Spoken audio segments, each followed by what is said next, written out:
Aladdin এগৰাকী দুখীয়া ঘৰৰ সন্তান আছিল। তাৰ মাক বাপেক বুলি কোনো নাছিল। মাত্ৰ এটা বান্দৰ আছিল আলাদ্দিনৰ সকলো।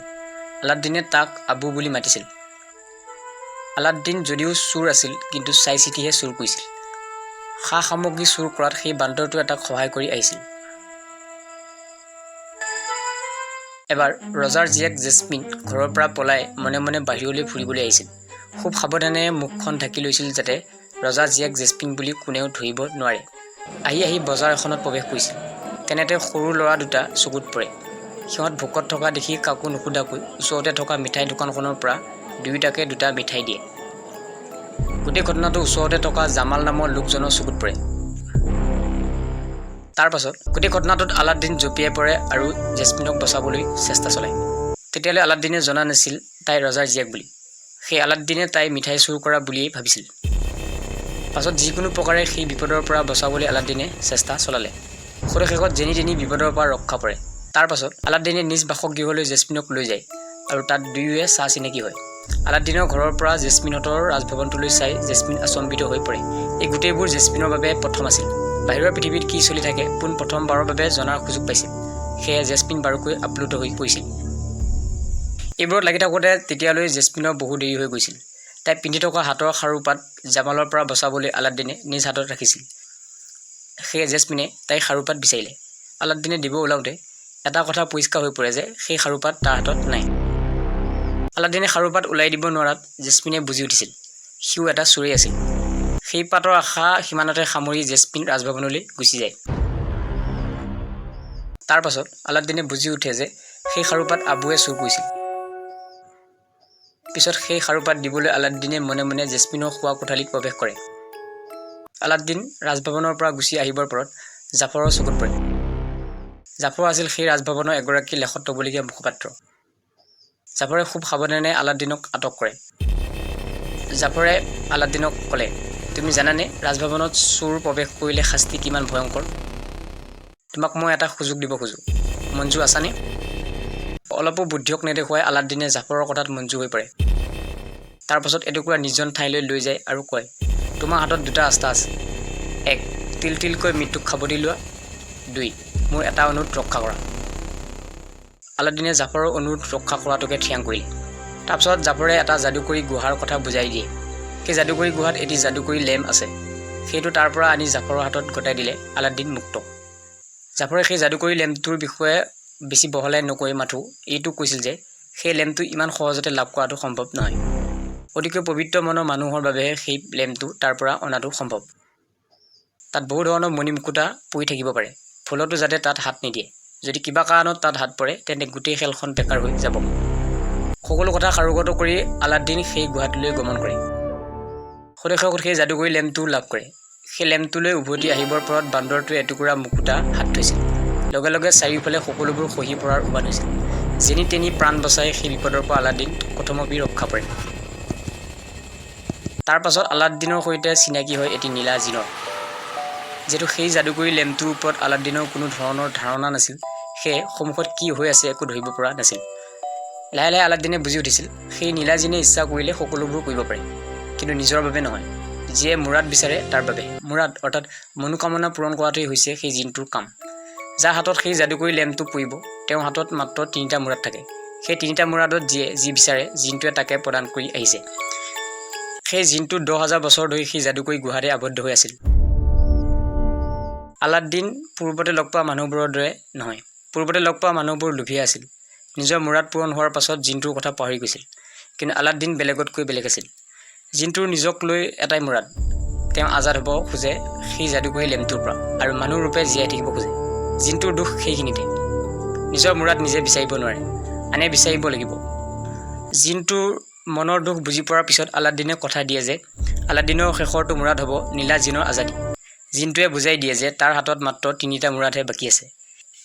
এই 3টা মুৰাদৰ ভিতৰত ভুলতো যাতে ধন সম্পত্তিৰ মুৰাদ বা সকলোতকৈ শক্তিশালী হোৱাৰ মুৰাদ নিবিচাৰে, কাৰণ মানুহৰ লোভৰ সীমা নাই।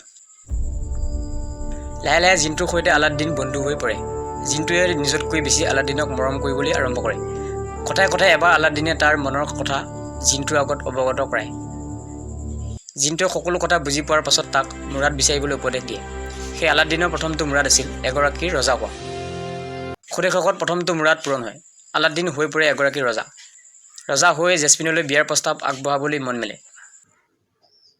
যদিও যাদুৰ জোৰত আলাদ্দিন ৰজা হৈ পৰিছিল, কিন্তু তেতিয়াও সি ভিতৰৰ পৰা চোৰেই আছিল। ৰাজকুঁৱৰী জেচমিন অতি চতুৰ আছিল, কথাবোৰ সহজতে ধৰিব পাৰিছিল। বহু ধৰণৰ প্ৰয়াসৰ শেষত আলাদ্দিনে জেচমিনক পতিয়ন নিয়াবলৈ সক্ষম হৈছিল যে আলাদ্দিন সঁচাই এগৰাকী ৰজা, আবুবুৱা নামৰ দেশখনৰ ৰজা।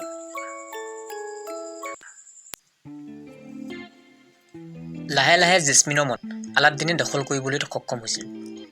কিন্তু আউলটো লাগিছিল এদিন নহয় এদিন আলাদ্দিনৰ আচল চেহেৰাটো ধৰা পৰা কথাটোক লৈ।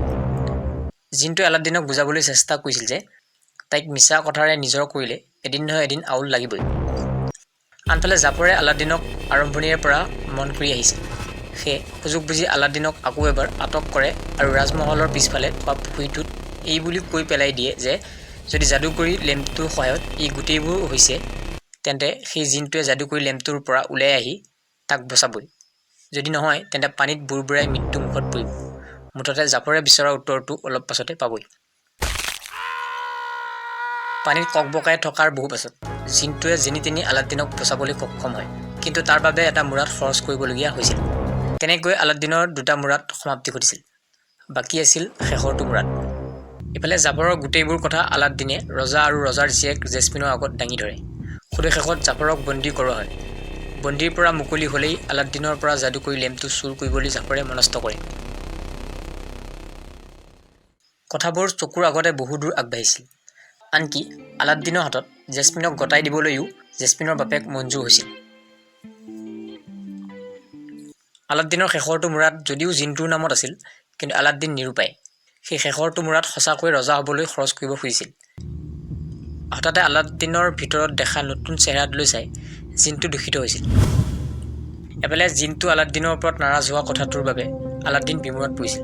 ঠিক তেনেকুৱাতে আলাদ্দিনৰ সেই দুৰ্বলতাৰ সুযোগ লৈ হঠাতে জাফৰে আলাদ্দিনৰ পৰা সেই যাদুকৰী লেম্পটো চুৰ কৰে। আলাদ্দিনে লেম্পটো বহু বিচাৰিও নোপোৱাত সি সাব্যস্ত হৈ পৰিছিল যে নিশ্চয় যাদুকৰী লেম্পটো জাফৰৰ হাতত পৰিল। তাৰ পাছত সকলো কথা এফালে থৈ এই মহা বিপদৰ পৰা ৰজা আৰু ৰাজকুঁৱৰী জেচমিনক বচাবলৈ আলাদ্দিন উঠি পৰি লাগিল। আনফালে জাফৰ জেলৰ পৰা পলায়ন কৰা বাতৰিটোৱে ৰজাক আৰু বেছি খঙাল কৰি তুলিছিল। সেয়ে জাফৰক সৈন্য হতুৱাই বন্দী কৰি মৃত্যুৰে দণ্ডিত কৰিবলৈ থিৰাং কৰি ৰজাই জাফৰক ক'লে, জাফৰ, তোমাৰ খেল খতম। সুযোগ পাওঁতেই তুমি পলাব লাগিছিল। তেনেকুৱাতে জাফৰে উত্তৰ দিলে, খেল তোমাৰ খতম হ'বলৈ গৈ আছে। বহুত শুনিলোঁ, এতিয়া তুমি শুনা পাল। সেই বুলি কৈ জাফৰে যাদুকৰী লেম্পটো উলিয়াই লয় আৰু ৰজা হোৱাৰ মুৰাদ বিচাৰে। তাৰ পাছত যদিও অলপ সময়ৰ বাবে জাফৰ ৰজা হৈ পৰিছিল, কিন্তু তাক ৰজাৰূপে কোনেও মানি নললে। সেয়ে এইবাৰ ছয়তানী যাদুকৰ হ'বলৈ মুৰাদ বিচাৰিলে। তাৰ পাছত যাদুকৰ হৈয়ে এফালৰ পৰা মতালি আৰম্ভ কৰাত লাগি যায়। ঠিক তেনেকুৱাতে আলাদ্দিনৰ প্ৰৱেশ ঘটে। জিনটোৱে হাতৰ ইংগিতেৰে প্ৰৱেশ কৰিবলৈ মানা কৰিছিল যদিও শেষত আলাদ্দিনে তাত প্ৰৱেশ কৰে। আলাদ্দিনৰ উপস্থিতিৰ লগে লগে জাফৰে আলাদ্দিনৰ আচল পৰিচয় সিহঁতৰ আগত দাঙি ধৰিছিল। তাৰ পাছত জাফৰে যাদুৰ শক্তিয়ে আলাদ্দিনক হাড় কঁপোৱা ঠাণ্ডা ঠাইত পেলাই দিছিল। বহু সময় বৰফৰ মাজত ককবকাই থকাৰ পাছত এইবাৰ যাদুকৰী পাতিখনে আলাদ্দিনক উদ্ধাৰ কৰিবলৈ সক্ষম হৈছিল। আনফালে জেচমিনে চতুৰালিৰে জাফৰৰ পৰা যাদুকৰী লেম্পটো চুৰ কৰিবলৈ চেষ্টা চলাইছিল যদিও শেষত বিফল হৈ পৰে। তাৰ পাছত সকলোকে একগোট কৰি জাফৰে পুনৰ যি মন যায় তাকে কৰিবলৈ ধৰিলে। লগতে নিজকে সকলোতকৈ ক্ষমতাশালী বুলিও ফিতাহী মাৰিবলৈ আৰম্ভ কৰিলে। ঠিক তেনেকুৱাতে আলাদ্দিনে মাত লগায়, কোনো সন্দেহ নাই তুমি এতিয়া বহুত ক্ষমতাশালী, যি মন যায় তাকে কৰিব পাৰা। কিন্তু যিমানেই নিজকে সকলোতকৈ শক্তিশালী বুলি দাবী নকৰা কিয়, তোমাতকৈ শক্তিশালী নিশ্চয় কোনোবা এজন আছে। যিজনে তোমাক ইমান শক্তিশালী বনাইছে সেইজন নিশ্চয় তোমাতকৈ বহু শক্তিশালী। আলাদ্দিনৰ কথাই জাফৰৰ আত্মসন্মানত আঘাত কৰিলে। তেতিয়া জাফৰে খঙৰ ভমকত ক'লে, জগতৰ ভিতৰত এতিয়া ময়ে শক্তিশালী, মোতকৈ কোনো শক্তিশালী থাকিব নোৱাৰে। সেয়ে জাফৰৰ শেষৰটো মুৰাদ আছিল সেই নীলা জিনটোতকৈ শক্তিশালী জিন হৈ পৰা। তাৰ পাছত খুব আনন্দ মনেৰে নীলা জিনটোৱে জাফৰক শক্তিশালী জিনলৈ ৰূপান্তৰিত কৰায়। লগে লগে জাফৰৰ অহংকাৰ পূৰ্বতকৈ আৰু বেছি বাঢ়িবলৈ ধৰিলে। অহংকাৰত মতলীয়া হৈ জাফৰে নিজৰ শক্তি প্ৰয়োগ কৰিবলৈ যাওঁতে থমকি ৰ'ব লগা হৈছিল। জাফৰ এতিয়া যিমানেই শক্তিশালী হৈ নুঠক কিয় সেই শক্তি আনৰ মুৰাদতে সীমাবদ্ধ। কৰিব বিচাৰিও জাফৰে এতিয়া একো কৰিব নোৱাৰে। কিছু সময় পাছত জাফৰেও কথাটো বুজি পালে। এই গোটেইবোৰ আলাদ্দিনে মগজু খটাই কৰিছিল। এতিয়া আলাদ্দিনকো একো কৰিব নোৱাৰে জাফৰে। ঠিক তেনেকুৱাতে যাদুকৰী লেম্প এটাৰ ভিতৰত জাফৰ সোমাই পৰে।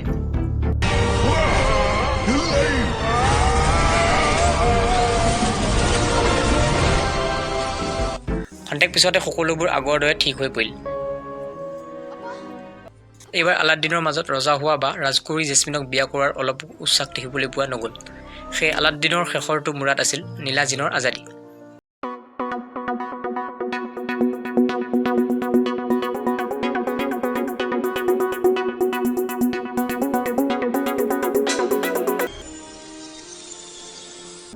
জিনক আজাদী দিয়াৰ পাছত আলাদ্দিন জেচমিনৰ ওচৰত মুখ উলিয়াবলৈ লাজ অনুভৱ কৰিলে। নিজৰ মাজতে অপমানিত হৈ শেষত সেই ঠাই পৰিত্যাগ কৰিব খুজিছিল। ঠিক তেনেকুৱাতে ৰজাই আলাদ্দিনক বুজাবলৈ চেষ্টা কৰে। ভুল সকলোৰে হয়, ইচ্ছা কৰিলে সেই মহাবিপদৰ সময়ত অংশগ্ৰহণ নকৰিবও পাৰিলেহেঁতেন। এইখিনিতে বুজিব পাৰি আলাদ্দিন কিমান সৎসাহসী। আনহাতে জীয়েক জেচমিনৰ বুদ্ধিৰ ওপৰতো ৰজা সন্তুষ্ট হ'ল। সেয়ে জেচমিনক আগ্ৰাবাহৰ ৰজাৰূপে ঘোষণা কৰে। পুৰণি নিয়ম ভংগ কৰি নতুন নিয়ম প্ৰচলন কৰাৰ অধিকাৰো জেচমিনে লাভ কৰে। তেনেকৈ শেষত জেচমিন আলাদ্দিনৰ সৈতে বিয়াত বহাত সন্মতি প্ৰকাশ কৰে।